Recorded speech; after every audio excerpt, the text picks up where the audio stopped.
Buenos días, vamos a empezar con nuestro segundo video, nuestro segundo y tercer tema de esta materia que es Derecho Laboral. Recuerden que establecimos que por la cantidad de material o la calidad del material que requerimos estudiar, vamos a hacer videos para que queden los conocimientos más sólidos. Entonces, durante este video vamos a ver dos temas fundamentales que son relaciones individuales de trabajo y condiciones de los trabajadores. Vamos a enfocarnos más a lo que es la parte de relaciones individuales. El tema está muy cargado y hay cuestiones muy importantes que necesitamos saber.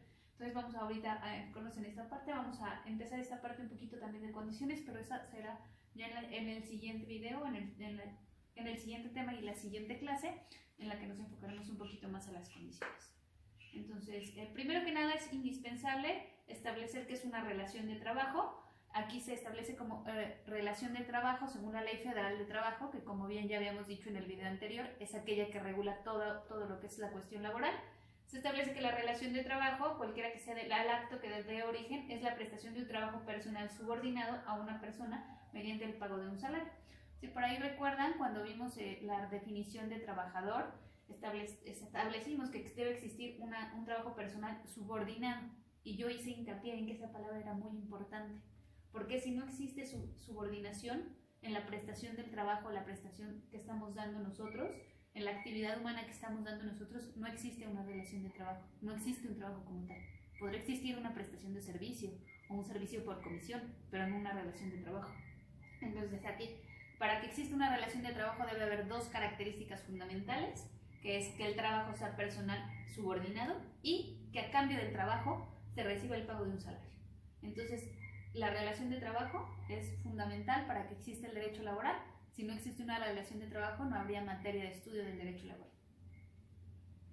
La relación de trabajo va a estar regulada por un contrato individual de trabajo, que es aquel por virtud del cual una persona se obliga a otra a prestar un trabajo personal subordinado mediante el pago de un salario que consta por escrito. Si ustedes se dan cuenta, las definiciones son muy parecidas. Entonces, ¿qué podríamos diferenciar o hacer para diferenciar la relación del trabajo del contrato de trabajo? Muy sencillo. La relación de trabajo es la relación que existe entre trabajador y patrón, y el contrato individual es aquel elemento material que da forma o que da en sí la existencia de esa relación de trabajo y debe constar por escrito. Entonces, el contrato individual de trabajo es fundamental y es necesario para que exista la relación laboral, pero sí debemos tener en cuenta que aun cuando no exista un contrato escrito, si tenemos un trabajo personal subordinado y nos pagan a cambio de ello, existe una relación de trabajo, aunque no esté plasmada, y será igualmente obligatorio, nos generará iguales derechos y iguales obligaciones. Sí es requisito que existe el contrato, pero si no existiera, como les había dicho, el derecho laboral es proteccionista de los trabajadores. Si no existiera por alguna razón fundamental, por alguna razón cualquiera que fuera, aún así existe la relación y tenemos derechos como trabajadores, y eso es importante que lo destaquen. Ustedes como administradores, estando de la parte de la empresa, estando de la parte del patrón, van a tratar de que todo el tiempo exista un contrato individual de trabajo.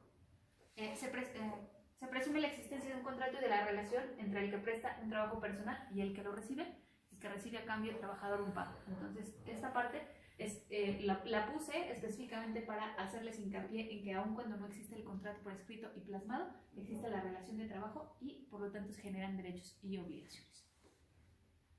Bueno, como les estaba explicando un poquito antes, el contrato es indispensable que lo tengamos, sobre todo como empresa. Si como empresa no tenemos contrato, vamos a tener muchos problemas, nos van a poder imponer multas, vamos a perder los juicios laborales en caso de que exista algún conflicto. Entonces es indispensable que manejemos la parte de los contratos individuales de trabajo. Los contratos individuales de trabajo es pues un escrito que deberá tener alguna serie de características específicas, y los contratos o los elementos que establece la ley que son obligatorios dentro del contrato de trabajo son los siguientes. Un contrato de trabajo debe llevar los datos generales de las partes, tanto del patrón como del trabajador. Deberá llevar nombre, domicilio, edad, estado civil, CURP, RFC y nacionalidad. Es indispensable que lleve los datos generales de ambos. Deberá decir qué tipo de contrato es. Más adelante vamos a ver cómo es la duración de las relaciones laborales, pero acá deberá establecer si es por tiempo determinado, si es por tiempo indeterminado, a prueba, por temporada o por capacitación. Por tiempo indeterminado o por temporada vendría siendo una figura similar. Entonces básicamente son cuatro duraciones que es por tiempo determinado, indeterminado, a prueba o por capacitación. Es indispensable que el contrato diga por qué temporalidad es el trabajo que nos está prestando el trabajador, porque si no vamos a tener problemas. Todos aquellos contratos que no especifiquen esa parte de la temporalidad se consideran una relación de trabajo por tiempo indeterminado. Entonces, ahí sí hay que ser muy cerrados con esa parte y que nuestro contrato individual jamás deje de llevar esa situación. Debe establecer el puesto para el cual nuestro trabajador está desempeñando sus funciones, el lugar donde se presta el trabajo, la duración de la jornada, la forma y el monto del salario, el día y lugar de pago y los programas de capacitación, así como las condiciones de trabajo y los beneficiarios que van a establecer en caso de que exista muerte del trabajador. Entonces hay que tener en cuenta como empresa, como patrón, que cuando elaboremos un contrato individual de trabajo debe llevar estos elementos. Les voy a pedir para el desarrollo de la siguiente clase o como tarea que elaboremos un contrato apegándonos específicamente a lo que estamos estudiando dentro de los elementos. Bueno, aquí hay algunas características de las que ya habíamos hablado. ¿Qué pasa en los contratos y en las relaciones de trabajo cuando algunas cuestiones no se dan? Aquí lo vamos a ver. La falta de contrato no priva al trabajador de los derechos que genera la relación laboral. Esto ya lo habíamos visto, ya se los había explicado. Es nula la renuncia de los trabajadores no ratificada ante la Junta de Conciliación y Arbitraje. Aquí, ¿qué va a pasar? Cuando un trabajador renuncia y esa renuncia no la ratificamos, no va a tener efecto alguno, el trabajador puede demandarnos sin problema. Entonces, siempre que exista una renuncia por parte de los trabajadores como empresa, lo que tenemos que hacer es ratificarla ante la Junta. Los menores de 15 años no pueden desempeñar trabajo, no podemos contratar, es decir, como empleador no podemos contratar a nadie que sea menor de 15 años. Los mayores de 15 años y menores de 16 requieren un permiso especial de sus tutores o de las autoridades laborales para desempeñar trabajo. Si no tenemos ese permiso, tendremos un problema con la Secretaría de Trabajo. Los menores de 18 años no pueden desempeñar trabajos que impliquen características riesgosas, es decir, un trabajo de alto riesgo no puede ser desempeñado por una persona que tenga menos de 18 años, aunque tenga más de 16. Durante el estudio de lo que son los elementos que debe llevar el contrato, les especifiqué que las duraciones de las relaciones laborales son 4 y son distintas. Puede ser por obra o tiempo determinado, por temporada o tiempo indeterminado, a prueba o por capacitación inicial. Voy a explicarles un poquito en qué consiste cada una de esas duraciones o de esas relaciones. Por tiempo determinado, según lo establece la ley, solo puede darse en 2 casos: cuando la naturaleza del trabajo así lo requiera y cuando se sustituya temporalmente a otro trabajador. Se refiere a cuando la naturaleza del trabajo que así lo requiera, porque un trabajo existe o subsiste nada más por un tiempo. Por ejemplo, puede haber trabajos temporales en temporadas navideñas. Si recuerdan, en temporadas navideñas, no sé, para la venta o para la producción de algún producto en específico como esferas o luces, se requiere trabajar más en esas fechas. Entonces se pueden contratar trabajadores por esa temporada. Pero si el trabajo no requiere que específicamente sea nada más por la temporada del desempeño de esa función, el trabajo necesariamente deberá ser por tiempo indeterminado. Entonces hay que tener cuidado cuando elaboramos un contrato por tiempo determinado y establecer que la naturaleza del trabajo así lo necesita. No sé, porque a lo mejor somos contadores y se vienen declaraciones anuales y requerimos requerimos hacer las declaraciones anuales durante los meses de marzo y abril y por lo tanto requerimos un contador que nada más cubre esa parte o esos meses. Pero si no especificamos en el contrato, el trabajo, aunque diga que es por tiempo determinado, se convertirá en por tiempo indeterminado. Por tiempo indeterminado, la mayoría de las relaciones laborales, y hay que tener en cuenta que un trabajador por tiempo indeterminado puede generarnos conflictos en caso de que nos llegara a demandar. El contrato aprueba que en las relaciones de trabajo por tiempo indeterminado o cuando exceda un trabajo de 180 días puede establecerse un periodo de prueba, el cual no podrá exceder de 30 días, con el único fin de verificar si el trabajador cumple con los requisitos y conocimientos necesarios para el desarrollo del trabajo que solicita. Por ahí muchas empresas hacen contratos a prueba o te hacen contratos de carácter o de tiempo determinado por 3 meses y la ley establece que solo puedes darlo por 30 días. Entonces un contrato a prueba solo puede ser por 30 días. Lo que muchas empresas hacen como táctica es dar 3 contratos por 30 días. Tampoco son válidos. Se convierte en tiempo indeterminado. Entonces hay que tener muy en cuenta el trabajo a prueba, el contrato a prueba. Y por capacitación inicial se entiende que la relación de trabajo para una capacitación inicial requiere de un trabajador se obligue a prestar sus servicios subordinados bajo la dirección y el mando del patrón y que necesita o requiere conocimientos o habilidades específicas. La vigencia de la relación de trabajo que se refiere a esta situación tendrá una duración máxima de 3 meses hasta 6 meses solo cuando se trate de trabajadores para puestos de dirección. Esto es lo que podemos hacer generalmente como empresa. Aquí sí podemos dar un contrato por 3 meses, por 90 días. Entonces, en vez de utilizar un contrato a prueba como generalmente lo hacen muchas empresas, lo que yo recomendaría es que demos un contrato por capacitación inicial. Antes de contratar a nuestro trabajador, de saber que el trabajador nos va a servir para lo que nosotros requerimos, necesitamos capacitarlo y para eso le vamos a dar un contrato de capacitación inicial por 3 meses, por 90 días, o de 6 meses cuando es un puesto de dirección, pero técnicamente o estratégicamente esto es lo que se debe hacer, no el contrato de prueba. Con eso estaríamos sustentando lo que es la parte de las relaciones y la duración de las relaciones laborales. Ahora vamos a estudiar la suspensión, rescisión y terminación de las relaciones laborales. Entonces vamos primero a enfocarnos a lo que es la parte de la suspensión. No es lo mismo suspender, terminar o rescindir un contrato de trabajo. Entonces, bueno, ya existe el trabajador, ya existe el trabajo, ya existe la relación laboral, ya vimos que tiene un contrato, trabaja para nosotros, pero ahora ya no va a poder trabajar para nosotros. Existen diferentes circunstancias por las cuales se puede rescindir un trabajo, se puede terminar un trabajo o se puede suspender. Suspensión está regulada en el artículo 42 de la Ley Federal de Trabajo y es aquella cuestión que se da cuando solo temporalmente el trabajador deja de prestarnos sus servicios, pero le tenemos que seguir pagando. En algún punto se reintegrará al trabajo y volverá a trabajar con nosotros y solamente se considera en estos casos. Por la enfermedad contagiosa del trabajador, ahora que estamos en esto de la pandemia, eso es muy común, que se suspendan las relaciones laborales con alguno de nuestros trabajadores porque esté enfermo. La incapacidad temporal ocasionada por un accidente o enfermedad que no constituye un riesgo de trabajo. La prisión preventiva del trabajador, seguida de sentencia absolutoria. Hay que tener muy bien en cuenta esta parte. El trabajador se puede suspender porque está en prisión, pero tiene una sentencia absolutoria. Si al final muchos patrones lo que hacen es, tienes una sentencia, no me importa de qué característica, te corro, eso nos puede generar problemas, ¿no? Solo podemos suspenderlo, no podemos rescindirle el contrato. El arresto del trabajador, el cumplimiento de los servicios y desempeño de los cargos mencionados en el artículo 5 constitucional y 31, es decir, el desempeño de los cargos ahora que está, por ejemplo, o cuando hay elecciones, que tienen que fungir como funcionarios de casilla, estamos obligados nosotros a suspender sus relaciones de trabajo para que cumplan con esas obligaciones. La Constitución así lo establece. La falta de documentos que existen en las leyes y reglamentos necesarios para la prestación del servicio. Cuando algún trabajador no tiene un documento necesario para que lo contratemos, podemos suspender sus servicios hasta que nos traiga los documentos. La conclusión de la temporada en caso de los trabajadores contratados bajo esa modalidad y la licencia que se refiere al artículo 143 bis de la Ley de Seguro Social, es decir, una licencia por maternidad.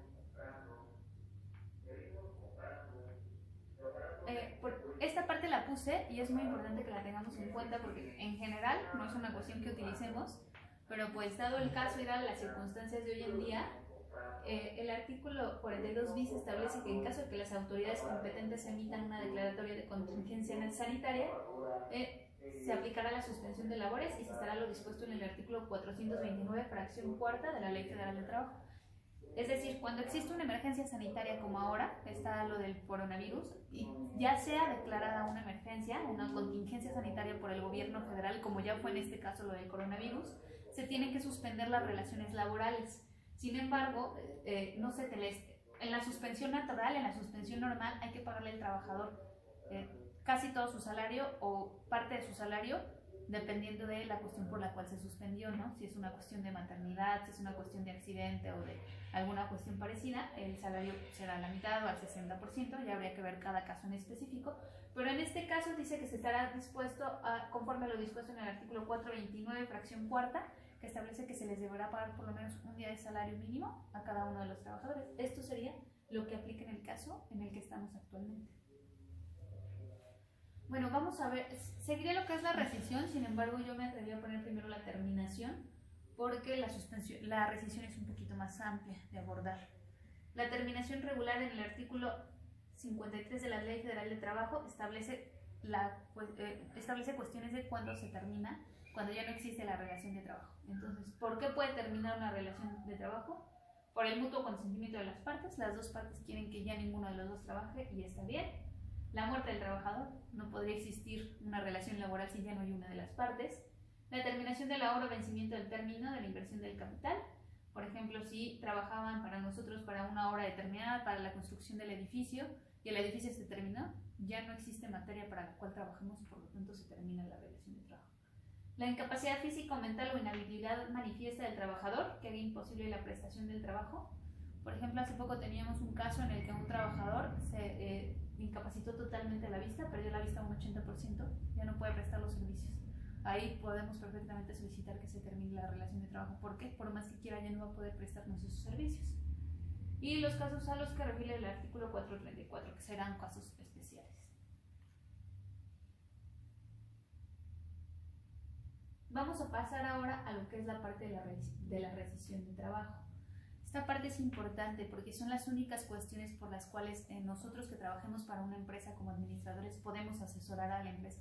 ¿Por qué podemos dar de baja a los trabajadores sin que tengamos problemas, sin que nos genere o nos acarree consecuencias jurídicas, sin que nos acarree una demanda y que tengamos que pagarle al trabajador todas esas cuestiones de salarios caídos y demás cuestiones? Entonces, únicamente por estas cuestiones, sin causa imputable para nosotros como patrones, podemos dar de baja a los trabajadores.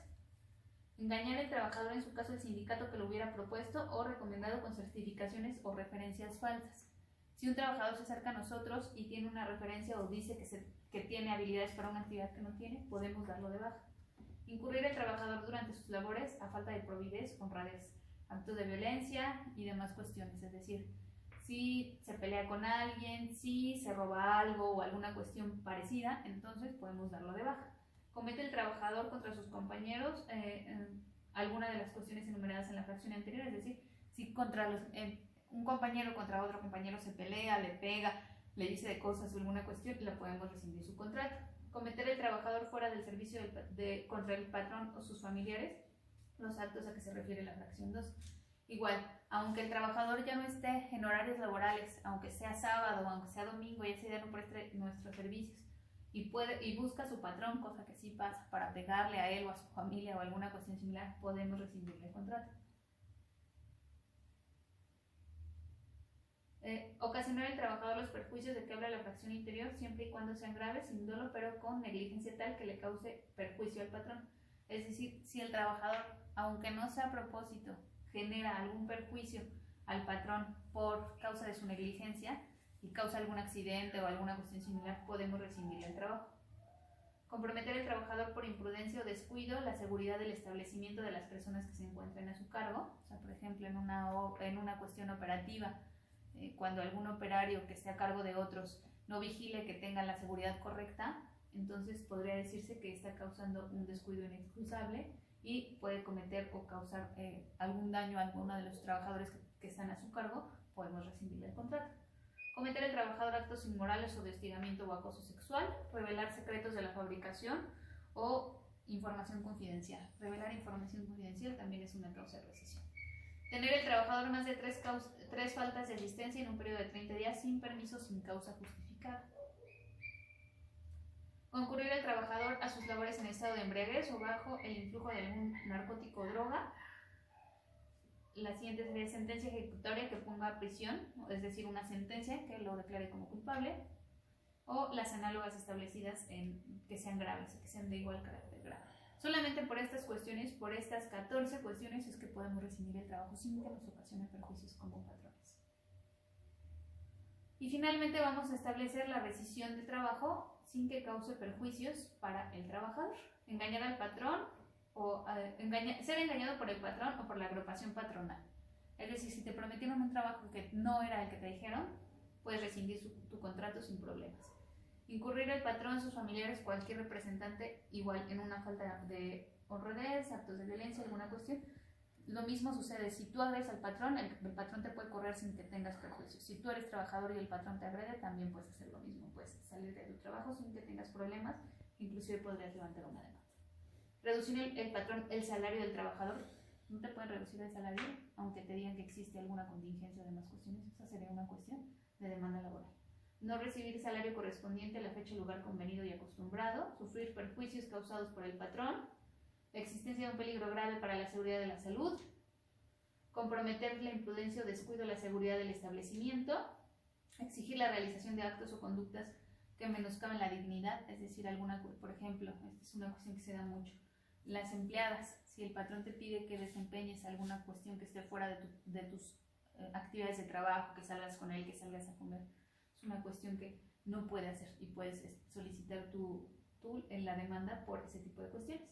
Y las demás análogas que se establezcan en las fracciones anteriores. Entonces, son las circunstancias, en estas circunstancias tú vas a poder rescindir tu relación de trabajo sin que tú como trabajador tengas problemas.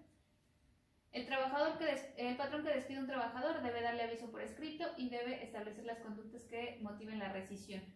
Entonces, si no hay una causa justificada según lo señalado o lo que ya vimos, no te pueden rescindir la relación de trabajo, ni tú como patrón puedes rescindir la relación de trabajo sin esperar que tengas algún problema por eso. El aviso deberá entregarse personalmente al trabajador y comunicarlo al tribunal competente, a las juntas, que es lo que decíamos.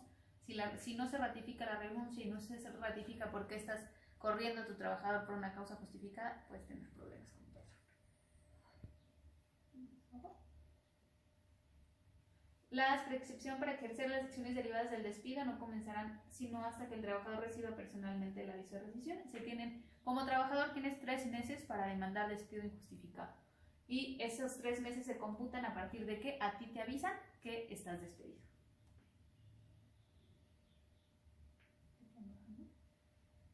La disposición que regula el conflicto o una cuestión de conflicto de intereses entre el patrón y el trabajador es el artículo 48 de la Ley Federal del Trabajo, que te establece que en caso de que exista alguna situación con la que no estés de acuerdo como trabajador o que te hayan despedido por una causa que no sea justificada según las causales de rescisión que ya estudiamos, puedes interponer tu demanda ante la autoridad conciliatoria o ante el tribunal competente.